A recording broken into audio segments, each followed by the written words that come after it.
2047 में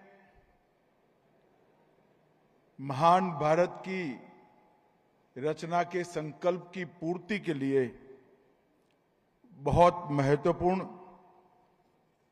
आज के इस कार्यक्रम स्टार्टअप इंडिया कॉन्क्लेव 2025 में मेरे साथ आज मंच पर उपस्थित श्रीमान भूपेंद्र भाई पटेल,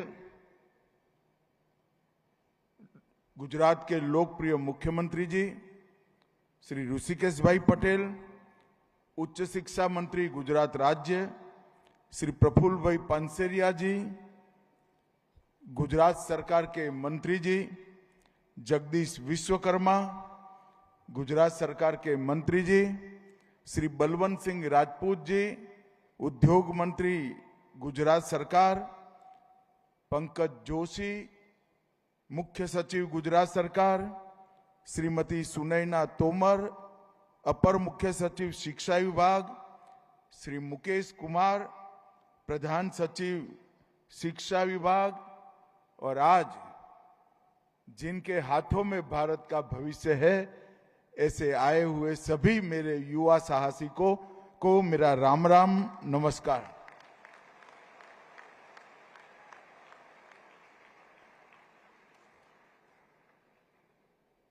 स्टार्टअप कॉन्क्लेव 2025 का आज शुभारंभ होने वाला है। ये 2 दिन के अंदर इसी महात्मा मंदिर में गांधीनगर गुजरात की राजधानी में भारत को आगे बढ़ाने के लिए, भारत को हर क्षेत्र में दुनिया में सर्वोच्च बनाने के लिए और विशेषकर आप लोगों के जीवन में एक समय अनुकूल परिवर्तन लाने के लिए यहां पर चिंतन होने वाला है। ये 2 दिन का कॉन्क्लेव मोदी जी ने जो मिशन शुरू किया है, स्टार्टअप की दुनिया में भारत की पहचान बनाने का, इसके सभी पहलुओं पर चिंता भी करेगा, चिंतन भी करेगा और समाधान भी ढूंढेगा।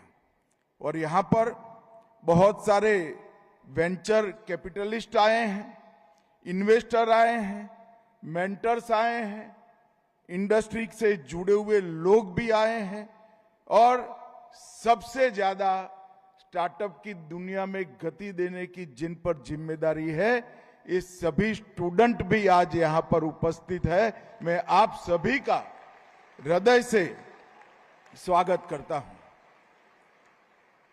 आज का स्टार्टअप कॉन्क्लेव इनोवेट, एलिवेट और एक्सेलरेट, ये 3 मंत्रों की थीम पर गुजरात में होने जा रहा है। और ये गुजरात में 2023 में पहले स्टार्टअप कॉन्क्लेव के अनुसंधान में हुआ है। उसमें लगभग 250 स्टार्टअप ने अपना प्रदर्शन किया था। यूनिकॉर्न स्थापित कंपनियों ने भी अपना प्रदर्शन किया था और उससे जो अनुभव आया और उससे जो फायदा हुआ, इसी का विश्लेषण कर गुजरात सरकार ने आज 2025 में स्टार्टअप कॉन्क्लेव 2025 का शुरुआत किया है।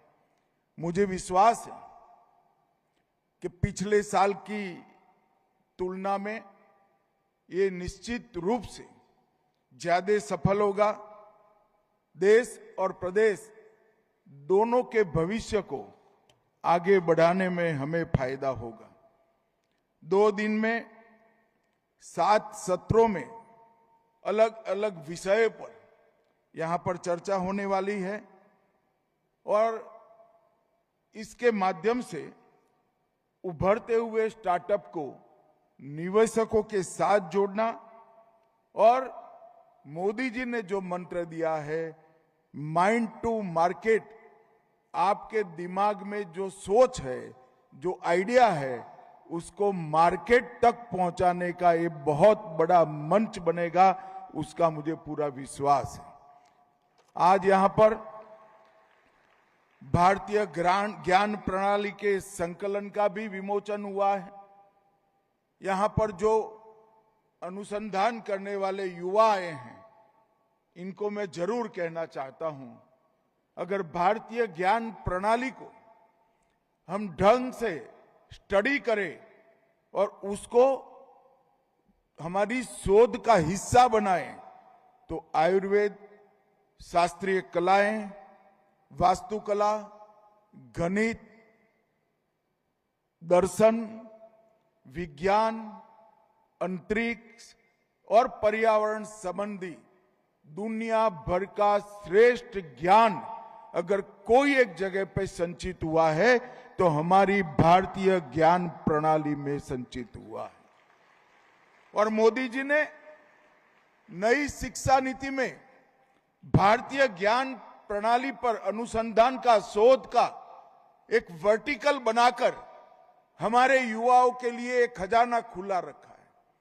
और अब पांडुलिपियों को भी अच्छे तरीके से संग्रहित कर कर, इस पर अनुसंधान कर कर जो ज्ञान हमारी पांडुलिपियों में पड़ा है वो भी आप सभी के लिए उपलब्ध कराने का एक प्रयास भारत सरकार कर रही है।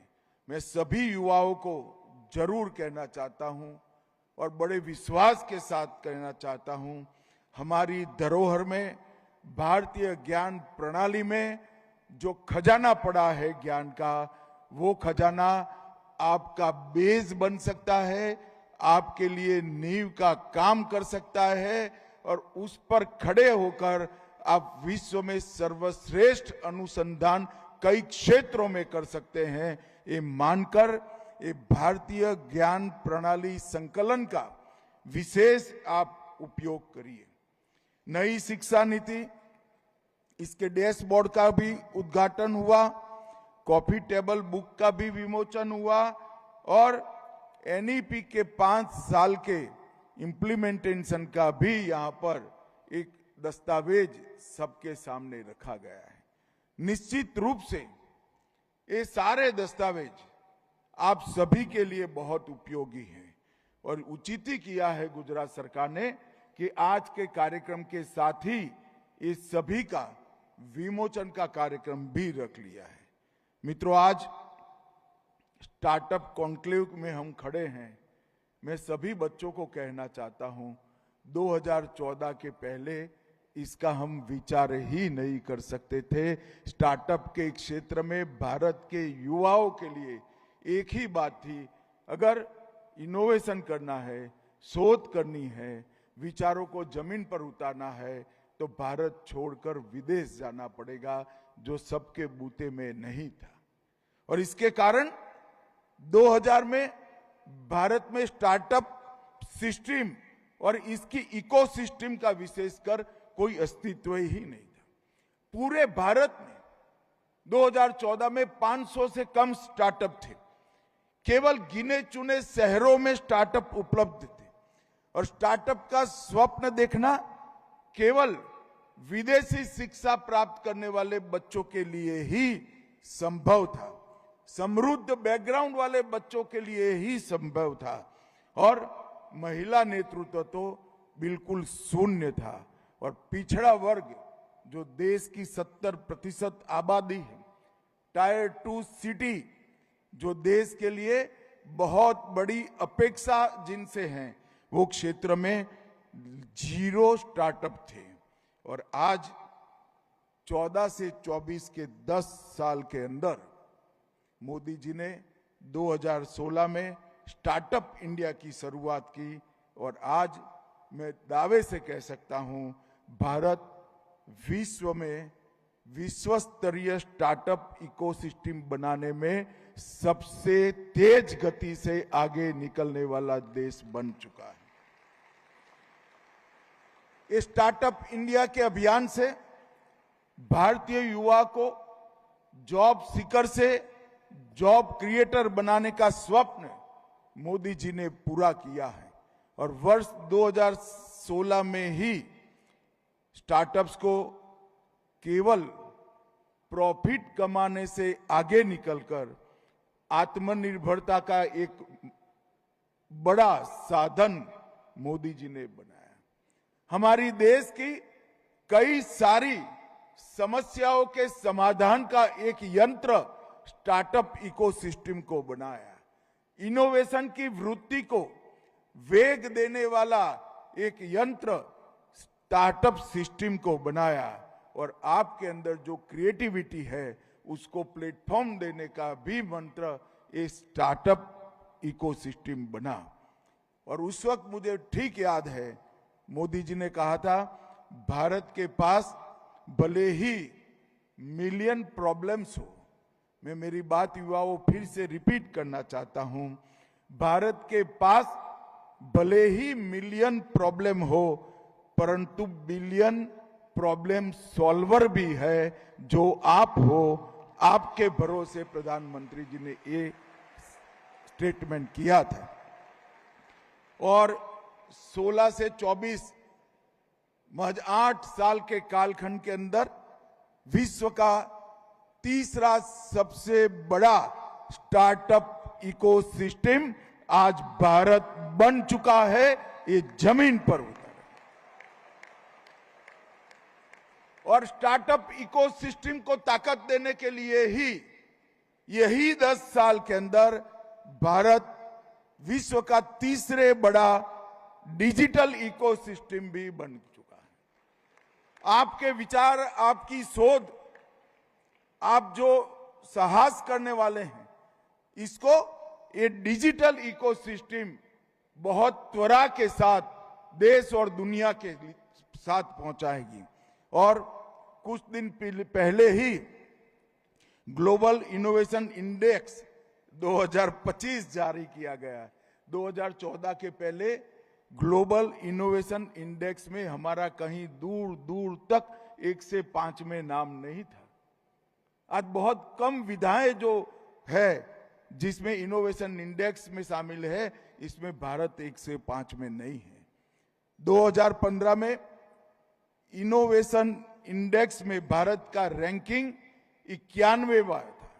मैं युवाओं से रिपीट कराना चाहता हूं, 91 रैंक पर हम थे। कौन सी रैंक पर थे भाई? जोर से बोलो, कौन सी रैंक पर? और आज 2025 में 91 से हम 38 पर खड़े हैं। ये हम सब के लिए बहुत बड़े पोटेंशियल का सर।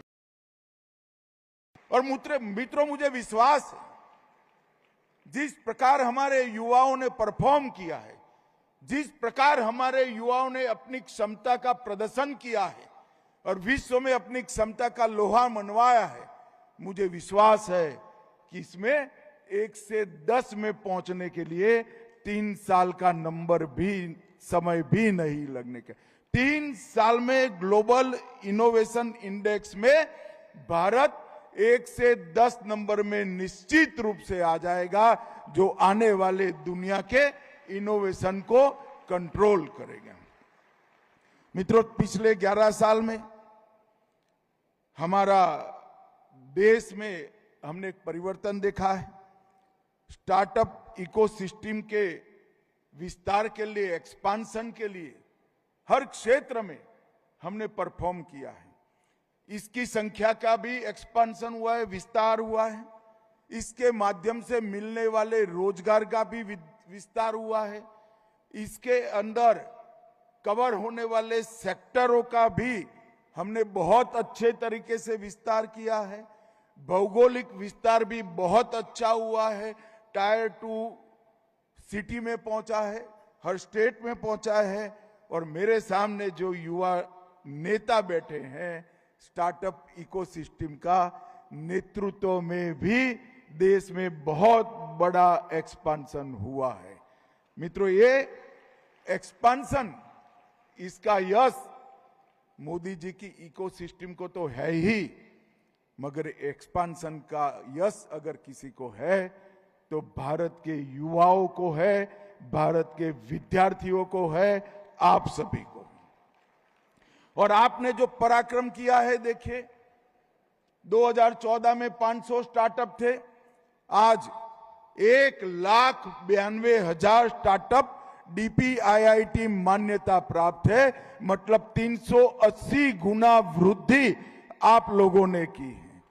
और यूनिकॉर्न स्टार्टअप 2014 में केवल 4 थे, यूनिकॉर्न स्टार्टअप 4 थे, और आज 120 से अधिक यूनिकॉर्न स्टार्टअप है, जिसकी वैल्यू 350 बिलियन डॉलर से ज्यादा है।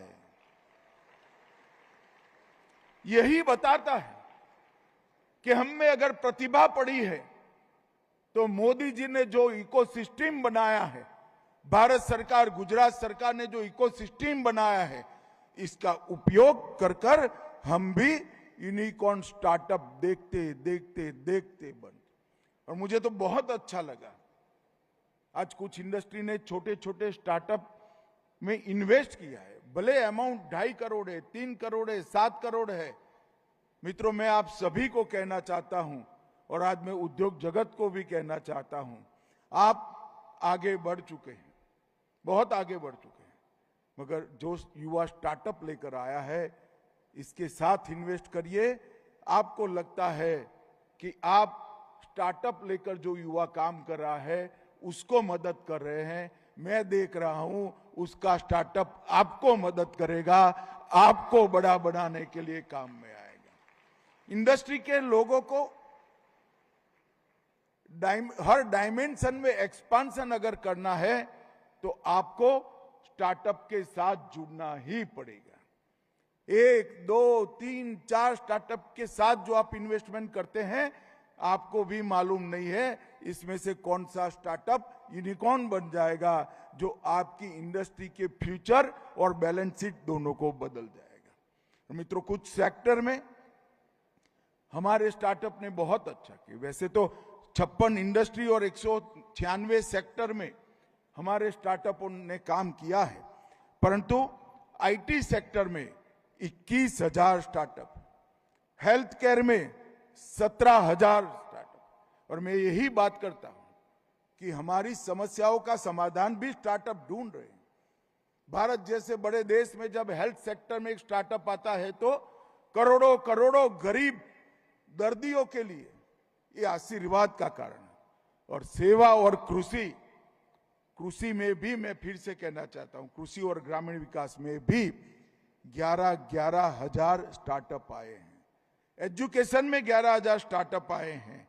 और मित्रों, हमारे स्टार्टअप अब टायर 2 और टायर 3 सिटी में भी पहुंच चुके हैं। 37% स्टार्टअप टायर 2 और टायर 3 सिटी में पहुंचे हैं।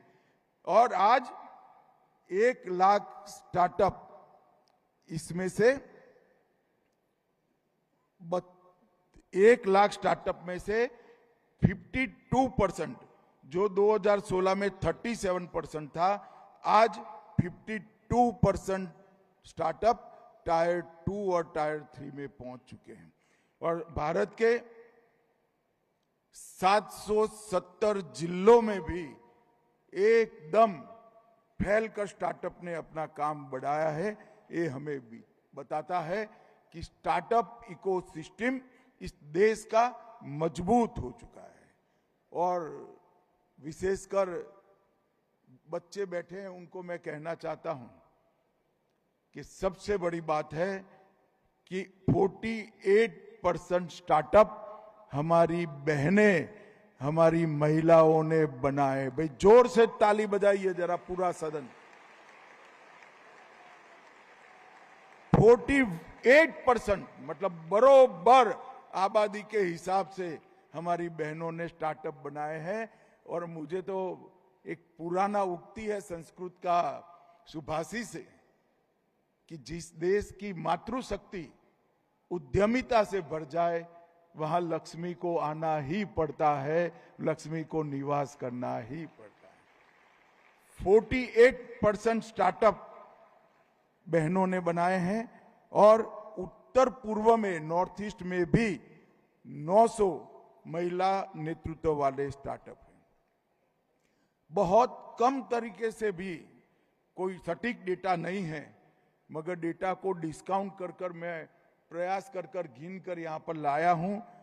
स्टार्टअप इकोसिस्टम ने अब तक 17,90,000 लोगों को पक्का रोजगार देने का काम किया है।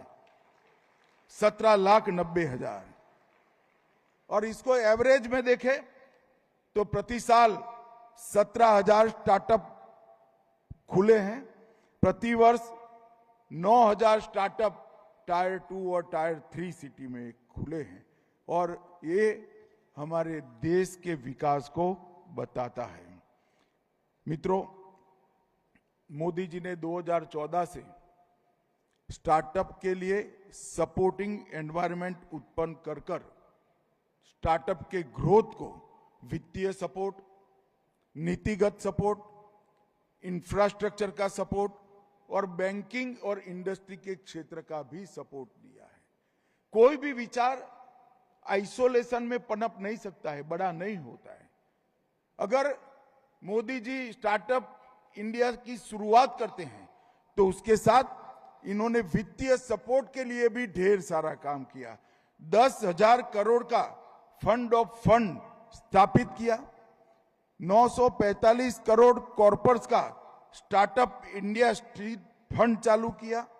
अधिकतम लोन की सीमा जो 10 करोड़ थी उसको बढ़ाकर 20 करोड़ करी और प्रूफ ऑफ कंसेप्ट के लिए 20 लाख तक देने का तय किया और प्रोटोटाइप विकास के लिए 50 लाख का फंडिंग अप्रूव किया। ढेर सारी टैक्सेशन की भी सुविधा नरेंद्र मोदी जी ने की है। और ये तो मैं सिर्फ भारत सरकार की बात कर रहा हूं। जैसे गुजरात सरकार ने अपनी कई योजनाएं बनाई हैं, इस तरह से हर राज्य ने वित्तीय सपोर्ट के लिए हमने बनाया है। और वित्तीय सपोर्ट होने के बाद भी स्टार्टअप, हम सब जानते हैं, एक नया विचार है, एक एक्सपेरिमेंट है। एक विचार को जमीन पर उतारने की एक कठिन और लंबी प्रक्रिया है। वो उसको सपोर्टिव सिस्टम के बगैर नहीं हो सकती। इसीलिए मेक इन इंडिया की शुरुआत करी। PLI 14 प्रमुख क्षेत्रों में लाए, वहां शुरुआत करी और 40,000 से ज्यादा कॉम्प्लायंस को हटाया और 3400 से अधिक कानूनों को अपराधी कानून की श्रेणी में से बाहर लिया। जब Modi ji make in India बनाते हैं, दुनिया भर के लोग यहां उत्पादन करने के लिए आते हैं। मेक इन इंडिया की नीति बनाने के बाद उस वक्त हमारे स्टार्टअप के लिए, वो बड़ी इंडस्ट्री के लिए एक एंसिलरी काम करने का बहुत बड़ा मौका खड़ा होता है। जब PLI योजना के तहत दुनिया भर के लोग यहां उत्पादन के लिए आते हैं, तब स्टार्टअप के लिए कई मौके जनरेट होते हैं। और अभी अभी GST का नवरात्रि के पहले दिन जो सरलीकरण किया है, वो कोई नहीं कर सकता साहब, मोदी जी ही कर सकते हैं। मैं आज युवाओं को एक बात बताने आया हूं। बहुत समय के बाद देश का करदाता और देश की जनता विश्वास कर सके, ऐसा नेता देश में आया है। जब GST शुरू किया, सब कहते थे फेल हो जाएगा। 16 बिक्री कर एक साथ मर्ज कर पूरे देश का एक कर बनाना एक स्वप्न था। वो उन्होंने हिम्मत से के साथ किया, सभी राज्यों को साथ लिया। 80,000 करोड़ से शुरुआत हुई थी और GST 80,000 करोड़ से 2 लाख कलेक्शन तक पहुंच गए। 2 लाख, पहले 80,000 करोड़ की शुरुआत थी, वो 2 लाख तक पहुंचे। वैसे तो 60,000 से शुरुआत थी, मगर थोड़ा पुख्ता होने के बाद 80,000 करोड़ हुआ, 2 लाख करोड़। अब मुझे बताओ, आपके स्टार्टअप में इनकम बढ़ता है तो आपको अच्छा लगेगा या बुरा लगेगा? अरे जोर से बोलो यार। आपका प्रॉफिट कम करोगे? 80,000 से 2 लाख करोड़ हुआ। मोदी जी ने रेट आधे और 1/3 कर दिए, कई सारी चीजों में शून्य कर दिए और देश की जनता को यह बताया कि सरकार का उद्देश्य देश चलाने के लिए पैसा प्राप्त करने का है, जनता का शोषण करने का नहीं है। इतना बड़ा टैक्स का कटौती 80 साल की आजादी में पहली बार देश की जनता ने देखा है। ये जीएसटी के रिफॉर्म बताते, और एक बहुत बड़ा रिफॉर्म करदाता और सरकार के बीच में विश्वास का एक ब्रिज बनाने वाला रिफॉर्म है। करदाता को विश्वास हो गया है, प्रामाणिकता के साथ टैक्स भरेंगे। अगर सरकार की जरूरियात से ज्यादा टैक्स होगा तो हम कम कर देंगे। जब मोदी जी की सरकार आई, 2.5 लाख रुपए तक इनकम टैक्स में छूटी थी।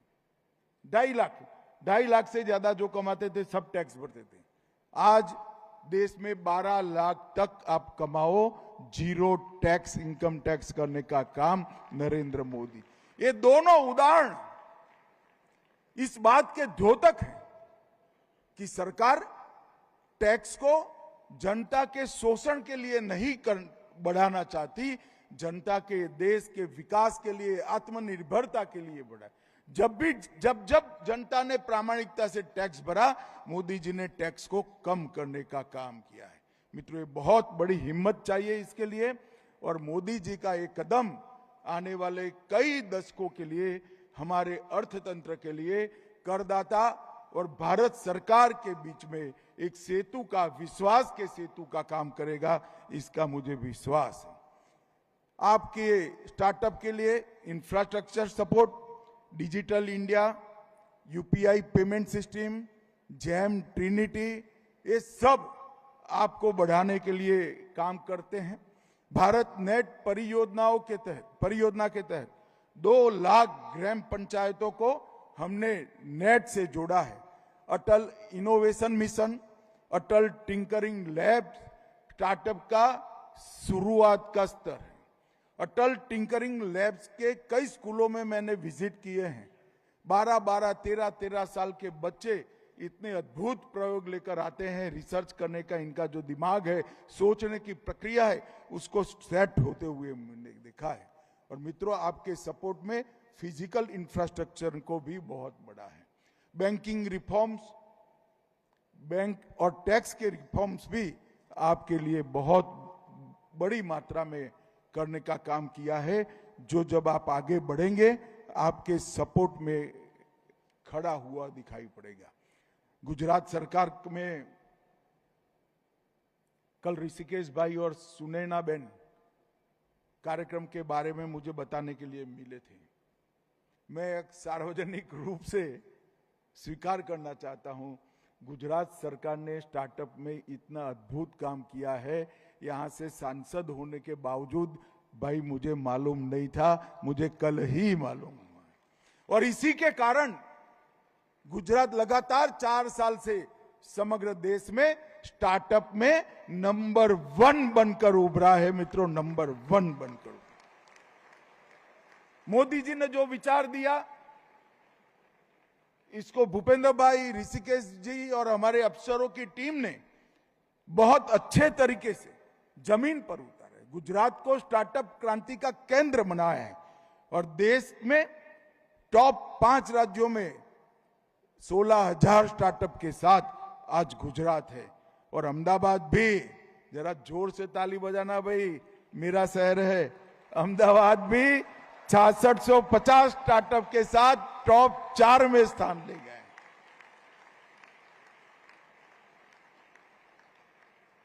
चाहे इंडस्ट्री की बात हो, चाहे स्टार्टअप की बात हो, चाहे व्यापार की बात हो, गुजरात भला कैसे पीछे रह सकता है।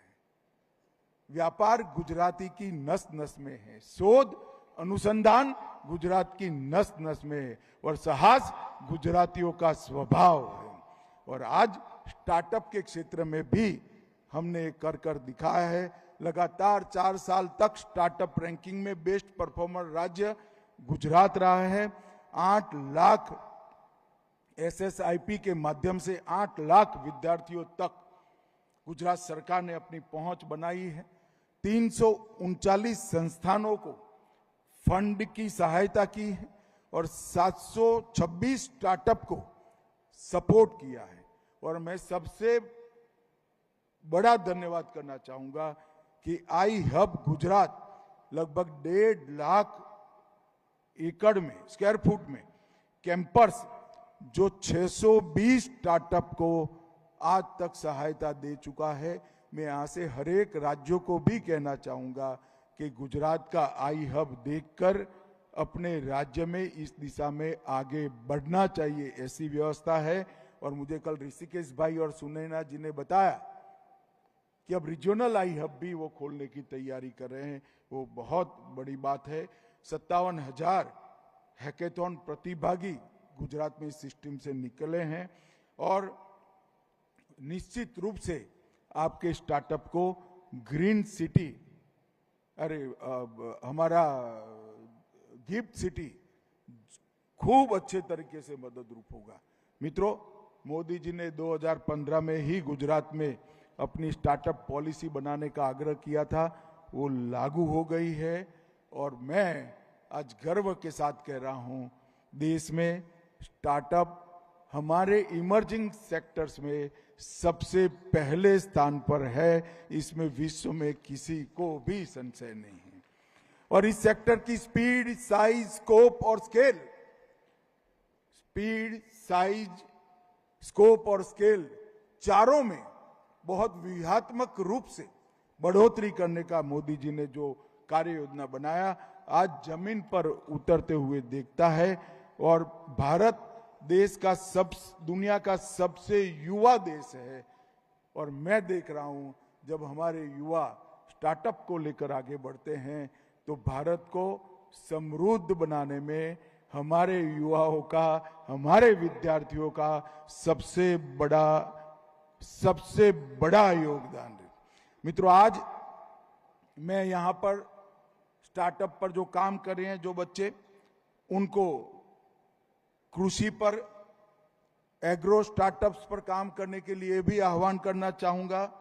हमारी आध्यात्मिक economy, tourism economy, adventure tourism की economy, circular economy, knowledge economy और एनवायरनमेंट की इकोनॉमी पर भी आप काम करिए।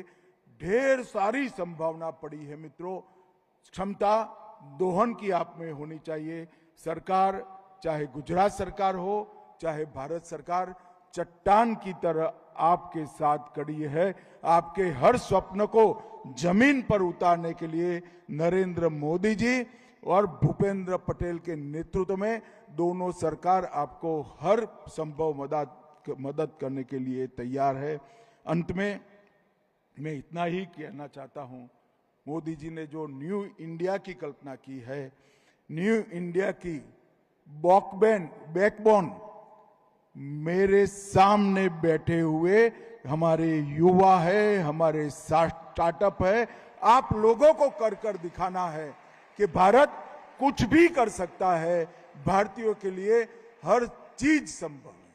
न्यू इंडिया का जब इतिहास लिखा जाएगा 25-50 साल के बाद, उस वक्त न्यू इंडिया की बैकबोन हमारा स्टार्टअप इकोसिस्टम होगा। हमारे युवा होंगे, हमारे युवा शोधकर्ता होंगे। आप सभी को ये 2 दिन की कॉन्क्लेव की अनंत अनंत शुभकामनाएं। और आपके जीवन में आप प्रगति करो, इसलिए भी अनंत अनंत शुभकामनाएं। वंदे मातरम।